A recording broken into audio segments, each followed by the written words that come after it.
মুর্শিদাবাদের জলঙ্গি ব্লকের চুয়াপাড়া অঞ্চলের একদম বাংলাদেশ বর্ডার সরকারপাড়া। এই বাংলাদেশ বর্ডারের সাইডেই তারকাঠা দিয়ে ঘেরা এবং এই সামনে দেখতে পাচ্ছেন বাংলাদেশ। একটু ক্যামেরাম্যানকে বলবো আমাদের বাংলাদেশটা দেখাতে। ওই যে বাড়িগুলো দেখছেন ওইদিকে, সেগুলো বাংলাদেশ।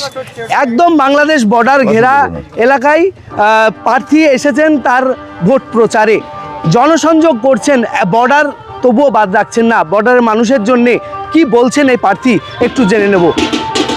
আমি আজকে এই প্রচারের শেষ লগ্নে এই থর প্রচারের যে বাড়ি বাড়ি যাওয়ার তার শেষ মুহূর্তে আসছি।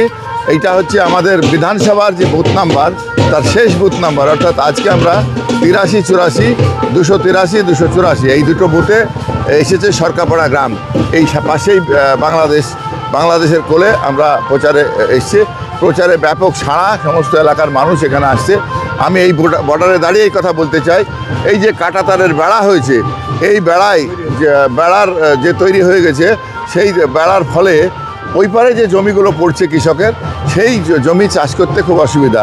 আমি সরকারের কাছে দাবি তুলব, আমরা এই দাবি আমাদের জোরালো থাকবে যে অন্তত এই জমি চাষ করার ক্ষেত্রে যেন কোনো বাধা সৃষ্টি না হয়, তার জন্য সুব্যবস্থা যাতে হয়, সেইটাই সরকারকে উপযুক্ত কর্তৃপক্ষকে আমরা এই দাবি তুলতে চাই।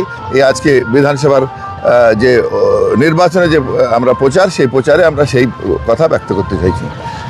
আজকে বর্ডারের মানুষ অনেক সমস্যায় থাকে, প্রার্থী বললেন। আমি ক্যামেরাম্যানকে বলবো সাইডে গিয়ে তার কাটাটাও একটু দেখাতে যে আমরা এখন আছি কোন এলাকায়।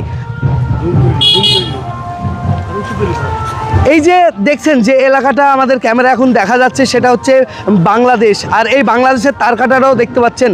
এই তারকাটা ঘিরেই প্রার্থী কিন্তু একদম বর্ডার সংলগ্ন এলাকায় আজকে ভোট প্রচারে এসেছেন। তার এই ভোট প্রচার খুব জোরদার চলছে, কেননা পায়ে হেঁটে খাড়া দুপুরেও তিনি ভোট প্রচার চালিয়েছেন পুরো এলাকা জুড়ে। সেই এলাকা জুড়ে যখন ভোট প্রচার চলছিল, সেই ভোট প্রচারের মধ্যে তার সঙ্গে পায়ে পা মিলিয়েছেন এলাকার কর্মী সমর্থক থেকে শুরু করে সাধারণ জনগণ। আমি জলঙ্গি থেকে দেলোয়ার হোসেন, জলঙ্গি নিউজ।